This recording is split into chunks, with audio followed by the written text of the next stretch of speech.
So guys আজকে থেকে আমরা শুরু করতে যাচ্ছি সোলো লেভেলিং র্যাগনারোক। আর আপনারা হয়তো জানেন এই র্যাগনারোক যে মাঙ্গাটা রয়েছে, মানহুয়াটা রয়েছে, এটা 14 থেকে 15টার মতো চ্যাপ্টার্স অলরেডি এসে গিয়েছে। সো আমরা এখন এক এক করে সকলগুলো এক্সপ্লেন করব যদি আপনারা চান। আর এটা আমাদের সোলো লেভেলিং রিলেটেড এই চ্যানেলে ফার্স্ট ভিডিও, সো অনেক ভুল ত্রুটি হতে পারে, অবশ্যই আপনারা কমেন্টে সেগুলো বলে দিবেন। তাহলে চলুন আমরা শুরু করি। এপিসোডের শুরুতেই আমরা সুপ্রিম বিংসদের দেখতে পাই। তারা সকলেই তাদের বানানো ক্রিয়েশনদের হারকাতও দেখে এখানে সম্পূর্ণ বোরিং হয়ে গিয়েছিল। আর এর জন্য তারা নিজেদেরকে এন্টারটেইন করার জন্য তারা একটি নতুন সিদ্ধান্তে চলে আসে। তারা নিজেদের বানানো যে সকল ক্রিয়েশন ছিল সেগুলোর মধ্যে এখানে ফাইট অর্গানাইজ করতে থাকে। কিন্তু এর ফলে অনেক নিষ্পাপ আত্মা এখানে অনেক মারাও যায়, কিন্তু এতে তাদের কোনো লেনাদেনাই ছিল না। কিন্তু তাতে তাদের অনেক বেশি মজা হচ্ছিল। কিন্তু হঠাৎ করে একটি অলৌকিক ঘটনা ঘটে যায়।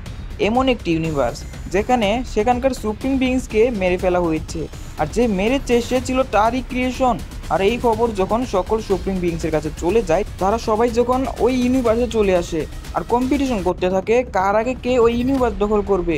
আর এইদিকে যে একটি সুপ্রিম বিংস মারা গেছে এতে তাদের কোনো লেনাদেনাই ছিল না। আর তারপর এখানে শুরু হয় আমাদের সোলো লেভেলিং র্যাগনারোক। আর ফাইনালি আমরা দেখতে পাই একটি স্কুলের সিন যেখানে আমাদের সানজিন ওর ছেলে মানে সুও ছিল। আর ফাইনালি আমরা জানতে পারি সে আর্ট ইউনিভার্সিটির জন্য গ্রাজুয়েট হয়ে গিয়েছে। এটা শুনে তো তার সকল বন্ধুরা বলতে থাকে, তুমি না এত নিকাম্মা ছিলে, কিভাবে তুমি এত বড় একটি ইউনিভার্সিটিতে চান্স পেতে পারো। আর যেটাই হোক, কংগ্রেচুলেশন, আমাদেরকে আবার 1 বছর কষ্ট করা লাগবে। আর সুও তো এখানে একটু খুশি ছিল, কারণ সে এত ভালো একটি ইউনিভার্সিটিতে চান্স পেয়ে গেছে। আর তখনই সেখানে চলে আসে লি। আর লি আসার পর সুওকে কংগ্রেচুলেশন জানায়। লি বলতে থাকে, আমি তো জানতামই না তোমার ভিতরে কোনো ট্যালেন্ট আছে, তবে যেটাই হোক কংগ্রেচুলেশন। কিন্তু সুও তখন তাকে স্যাংচুল বলে ডাকতে শুরু করে। আর এতে তো লিয়ের অনেক খুশি হয়, কারণ তার নামই তার মনে নেই। আর এইদিকে সুয়োর উপরে সে এটাও বলতে থাকে যে সুয়োর কারণে সে স্কুলে কাবজা করতে পারে নাই। আর সুয়ো বলতে থাকে, এটাও বলবে না আমার কারণে কিন্তু তোমরা গ্রাজুয়েশন হচ্ছ। আর পাশে বসে থাকা দুইটা মেয়ে বলতেছিল, আরে আমরা এখানে মাত্রই গ্রাজুয়েশন হলাম। আর লি এসে আবারও সুয়োর সঙ্গে এখানে ঝগড়া শুরু করে দিচ্ছে। সে সবসময় সুয়োর সঙ্গে এরকমটা কেন করে। আর আরেকজন মেয়ে তখন বলতে থাকে, এটা ওরাই বুঝে, কিন্তু যেটাই হোক সুয়োর তো এখানে অনেক আগেই তার বাবা এবং মাকে হারিয়ে ফেলেছে। সো এখন আমরা কি করতে পারি।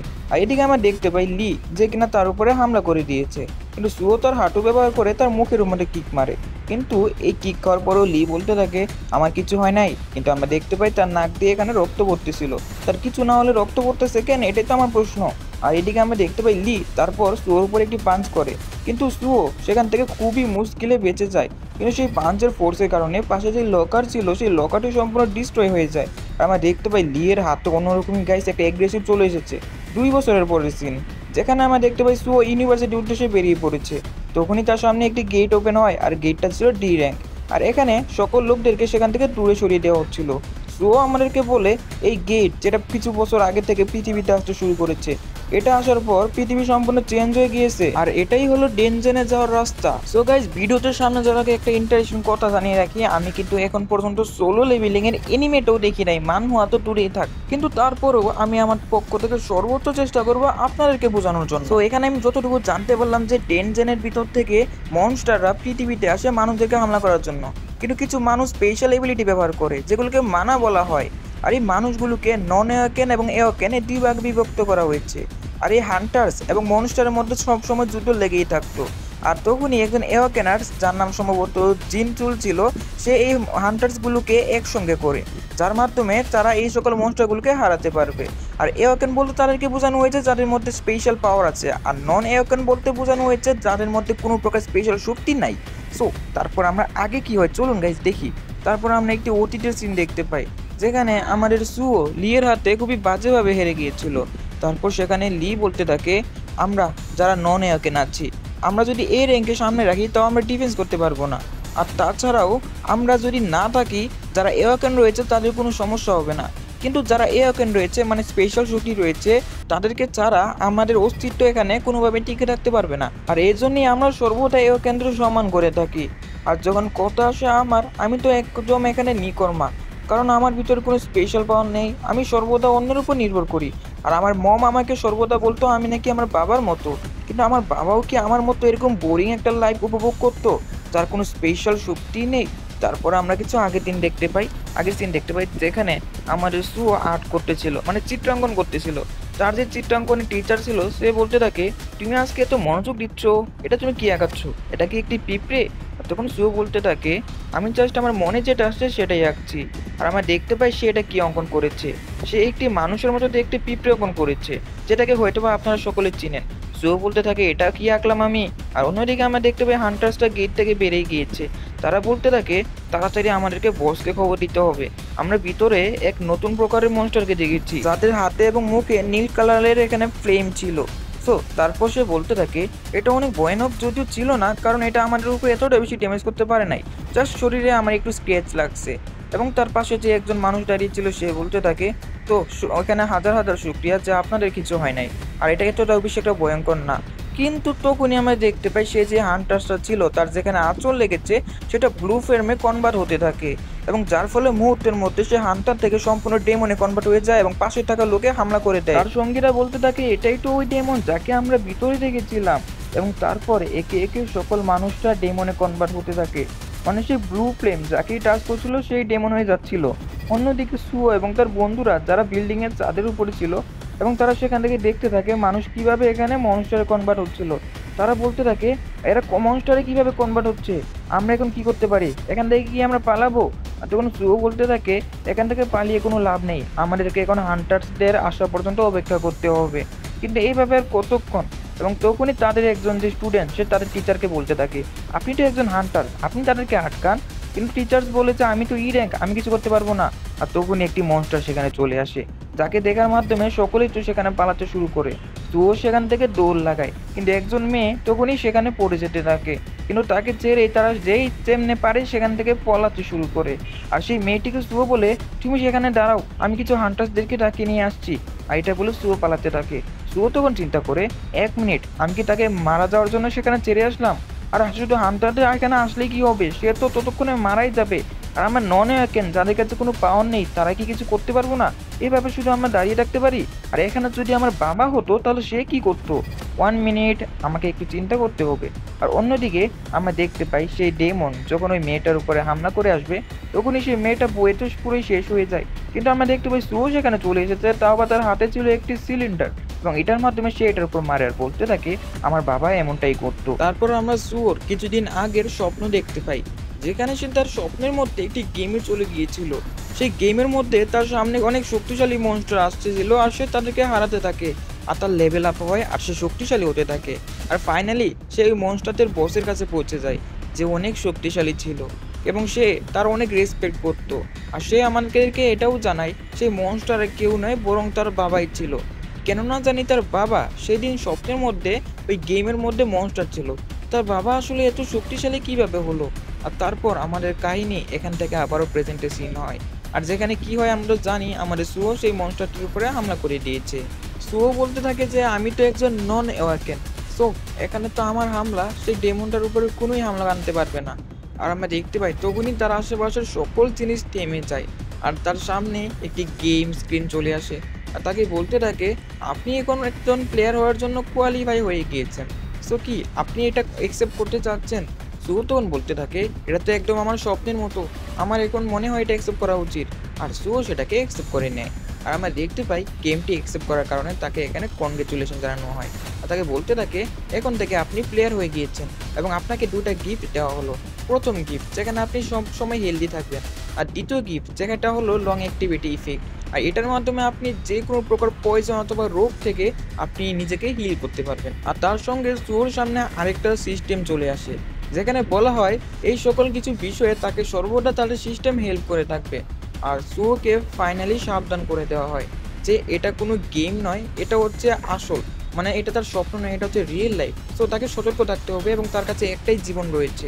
এবং তারপর তাকে প্রথম কুইস্ট দেওয়া হয়, যেখানে বলা হয়েছিল তার সামনে যে মিস্ট বার্ন ডেমন রয়েছে তাকে সেটাকে হারাতে হবে। সো সুও তো এখানে অনেক খুশি হয় আর পাওয়ারফুল হয়ে যায়।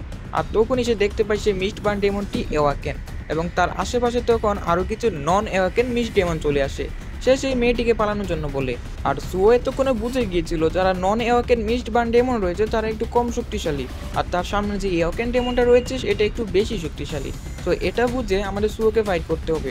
ফাইনালি সে একটি মিস্ট ডেমনকে পাঞ্চ করে, আর আমরা দেখতে পাই তার যে এক পান ছিল সেটাই ওই মিস্ট বান ডেমন সম্পূর্ণ ডিস্ট্রয় হয়ে যায় এবং ফাইনালি সুও তো অনেক খুশি হয় এবং তার এখানে ফার্স্ট টাইমের জন্য লেভেল আপ হয়ে যায়। সুও বুঝতে পারে এটাকে কিভাবে হারাতে হবে এবং আরেকটি ডি র্যাঙ্ক মিস্ট বান ডেমন সুওর কাছে চলে আসে। সুও তাকে পাঞ্চ করে ওই সেম ভাবে, কিন্তু এই পাঞ্চে তার কিছুই হচ্ছিল না, বরং সে সুওর উপরে একটি ক্রাচ অ্যাটাক করে দেয়, যার কারণে তার চিস্টের উপরে একটি ড্যামেজ হয়ে গিয়েছিল। সুও বলতে থাকে এটা তো অনেক খারাপ হলো, এখন কি আমি মারা পড়বো, এখন কি আমি ডেমনে কনভার্ট হয়ে যাব নাকি। আর তখনই তাকে আবার মেসেজ চলে আসে তার সামনে একটি স্ক্রিনে, যেখানে বলা হয় আপনার শরীরে হার্মফুল ডিটেক্ট করতে পারছি আমরা, সো আপনার যে একটি লং অ্যাক্টিভিটি ইফেক্ট রয়েছে ওটার কারণে এইবারের জন্য আপনি বেঁচে গিয়েছেন।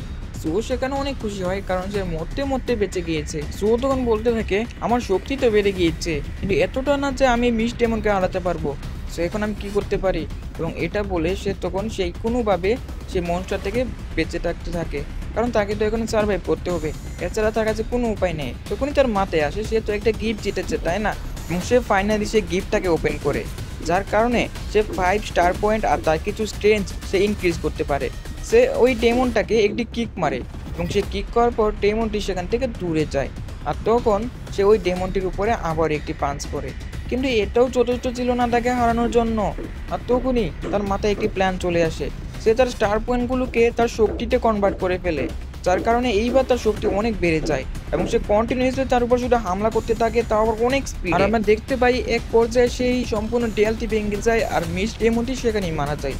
সুও বলতে থাকে ফাইনালি আজকে থেকে আমি এওয়াকেন হয়ে গিয়েছি, কিন্তু বাইরের পরিবেশটা কীরকম, বাইরে গিয়ে আমার দেখা উচিত।